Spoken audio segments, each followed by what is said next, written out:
T'as remarqué comme les gens ont toujours un avis sur ce que tu fais, sur ce que tu devrais dire, sur ce que tu devrais faire, sur comment tu devrais t'habiller, vivre, parler, aimer, manger, bosser. Et si t'écoutes bien, tu finis même par douter de ce que toi tu veux. Alors tu te tais, tu ralentis et tu rentres gentiment dans le moule. Mais à l'intérieur, tu crèves. Moi aussi, j'ai fait ça, longtemps. J'ai écouté les conseils, les peurs, les remarques. J'ai fait tout ce qu'on attendait de moi. J'ai fait tout bien. Et tu sais quoi? J'étais pas heureuse. Alors aujourd'hui, j'ai envie de te dire un truc. La vie des gens, c'est la vie des gens. Et ça n'a pas à devenir la tienne. Tu crois que ce que les gens pensent de toi parle vraiment de toi? Non. Ça parle d'eux, de leurs limites, de leurs croyances, de leurs peurs. Quand quelqu'un te dit que ton projet est trop risqué, c'est souvent qu'il ou elle ne se sent pas capable. Quand quelqu'un te dit que tu changes trop, c'est peut-être que ton changement l'oblige à regarder ce qui en elle ou lui n'a pas encore osé changer. Quand quelqu'un te dit que tu devrais te calmer, ralentir, en faire un peu moins, c'est peut-être qu'il ou elle se sent dépassé lui-même à l'intérieur. Les gens projettent leur monde sur toi. Et toi, tu fais quoi? Tu les crois, tu doutes, tu ralentis et tu t'excuses d'être toi. Mais la vérité, c'est qu'en faisant ça, tu es devenu le réceptacle de leur inconfort. Ils ne parlent pas de toi, ils parlent d'eux, à travers toi. Tu veux un exemple? Quand j'ai quitté la vie qu'on attendait de moi, le modèle classique, la case bien rangée, bien propre, la version sage de moi, j'ai reçu des tas de « tu devrais réfléchir »,« tu vas le regretter » et « comment tu vas faire pour tes enfants ?» Un peu comme si j'étais en train de foutre toute ma vie en l'air. Mais j'ai compris une chose, c'est que tous ces gens qui m'ont dit ça, ils n'auraient jamais eu le courage de faire ce que j'étais en train de faire. Et c'est ça le fond du problème. Ils avaient peur pour eux, pas pour moi. Parce que moi, pour la première fois, j'étais vivante. Alors écoute bien. Ce qu'ils pensent de toi, ce n'est pas un miroir fidèle, c'est un écran déformant. Ce qui est fou, c'est que la plupart du temps, les gens n'ont même pas besoin de te critiquer. Tu as déjà intégré tout seul ou toute seule leur regard dans ta tête, t'as comme un jury permanent qui siège dans ton cerveau et tu fais tout pour ne pas le décevoir. Tu réfléchis à ce que tu vas dire avant même d'ouvrir la bouche, tu t'empêches de danser, de poster des trucs sur les réseaux sociaux, tu choisis tes fringues, tes projets, tes silences en fonction d'un « et comment on va me juger ?» En fait, tu vis avec le frein à main constamment tiré.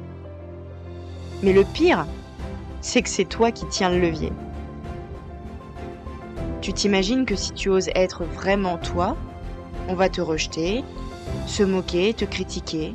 Alors tu préfères étouffer un peu chaque jour plutôt que de prendre le risque d'être mal vu.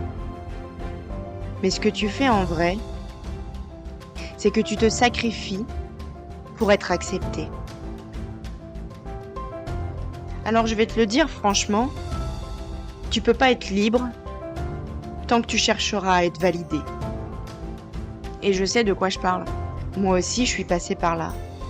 À vouloir être aimée, acceptée, reconnue, à éviter les vagues, à arrondir les angles. Mais à force de vouloir plaire à tout le monde, je me suis perdue moi. Et c'est souvent comme ça que ça commence. Une cage invisible, pas de cadenas, mais t'as oublié que c'est toi qui as la clé dans la main. Tu veux vraiment changer de vie? Alors tu vas devoir déplaire. Et pas qu'un peu. Parce que dès que tu commences à bouger, à t'écouter, à choisir les choses pour toi, ça fait du bruit autour. Ça bouscule ceux qui restent immobiles. Et plutôt que de se remettre en question, ils vont critiquer, douter, te juger. Mais tu veux la vérité? c'est bon signe. Moi, quand j'ai pris les décisions les plus fortes pour moi, j'ai perdu beaucoup de monde en route. Certains m'ont dit que j'étais égoïste, que j'étais instable, que je faisais n'importe quoi. Mais en fait, ils voyaient juste une rupture de ce que j'étais pour eux, mais pas ce que j'étais en train de devenir pour moi. Et je vais te dire un truc, plus je me suis autorisée à être moi, et plus ça a dérangé. Mais plus je me suis sentie vivante, alignée et droite dans mes choix. Alors oui, si tu avances, tu vas déplaire, mais si tu n'avances pas, tu vas t'éteindre. Pose-toi la question. Qu'est-ce que tu ne fais pas aujourd'hui par peur de ce que les autres vont penser? Et à partir de là, commence tout petit. Un message que tu oses publier, un nom que tu n'avais jamais dit, un pas vers un projet que tu avais laissé sous silence, un choix que tu assumes même si on te regarde de travers. Parce que c'est ça la liberté, c'est oser être soi, même quand ça fait trembler les murs. Parce que t'as pas besoin de permission pour exister, t'as juste besoin de te rappeler qui tu es et d'y croire assez fort pour avancer. Et si t'as besoin d'un vrai coup de boost pour reconnecter à ta valeur, pour sortir du flou, des excuses, des attentes, j'ai enregistré un audio qui va t'aider à remettre les choses à leur place. Il s'appelle « Je mérite le meilleur » et il est disponible sur mon site internet amelieduclou.fr. La vie des gens, c'est la vie des gens. Et si tu continues à la confondre avec la tienne, tu vas passer à côté de ce que t'es venu faire ici. T'es pas là pour être validé, t'es là pour être vivant, vrai, libre.